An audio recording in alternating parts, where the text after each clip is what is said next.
ಸಂತೋಷ್ ಲಾಡ್ ಇಲ್ಲಿಂದ ಜಮ್ಮು ಕಾಶ್ಮೀರಕ್ಕೆ ಹೋಗಿದ್ದಾರೆ ಕನ್ನಡಿಗರನ್ನ ಕರೆತರಲಿಕ್ಕೆ.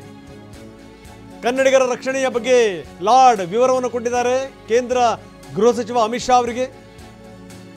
ಕರ್ನಾಟಕದ 3 ಜನ ಸಾವನ್ನಪ್ಪಿದ್ದಾರೆ.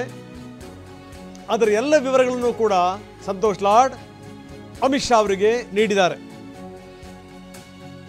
ಜೊತೆಗೆ ಅವ್ರನ್ನ ಕರೆತರಲಿಕ್ಕೆ ಬಾಡಿನ ತರಲಿಕ್ಕೂ ಕೂಡ ಎಲ್ಲ ರೀತಿಯ ವ್ಯವಸ್ಥೆಗಳನ್ನು ಮಾಡಿಕೊಳ್ಳಲಾಗ್ತಾ ಇದೆ.